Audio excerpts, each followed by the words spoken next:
রাজারা গরিব হলে মনটা রাজার মতোই থাকে, আর ছোট লোক হঠাৎ ধনী হলে তার অহংকার বেড়ে যায়। ধৈর্য রাখো, কখনো কখনো ভালো জায়গায় পৌঁছানোর জন্য খারাপ পরিস্থিতির মধ্যে দিয়ে হাঁটতে হয়। সময় অপেক্ষা করো, সঠিক জিনিস সঠিক সময়ে ঠিক পেয়ে যাবে। মৃত্যুর থেকে কঠিন হয়েছে জীবন, কেন দুঃখ কষ্ট বিপদ আপদ জীবনে ভোগ করতে হয়। মৃত্যু তার থেকে আমাদের মুক্তি দেয়। অসৎ লোক কাউকে সৎ মনে করে না, সে সবাইকে নিজের মতো ভাবে। এরকম লোকের থেকে দূরত্ব বজায় রাখুন।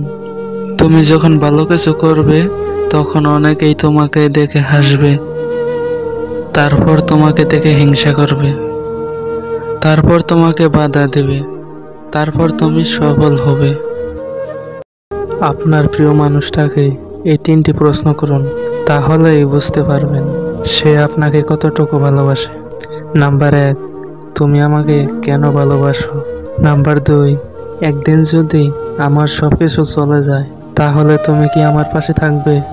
নাম্বার 3, আমার জন্য তুমি আর কতদিন অপেক্ষা করতে পারবে? যত রাগ আর জেদ বেশি তার জীবনে কেউ আর থাকতে চায় না। জীবনে এমন কাউকে ভালোবাসো যে তোমাকে ভালোবাসতে না পারলেও সম্মান দিবে। কারোর সাথে একবার দূরত্ব বেড়ে গেলেই সমস্যা। মানুষটার সাথে আর আগের মতো হওয়া যায় না, আগের ফিলিংস গুলো ফিরে আসে না।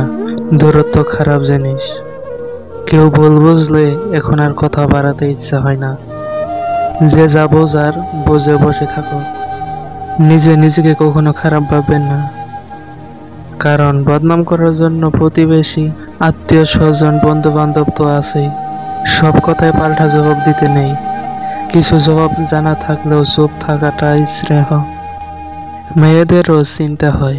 কে বলেছে বেকারত্বের চিন্তা শুধু ছেলেদের?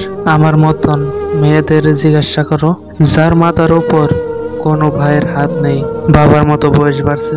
মানসিকভাবে বড় হতে হলে ঠকতে হয়, হারাতে হয়, কাঁদতে হয়, মরে যেতে যেতে বাঁচতে হয়।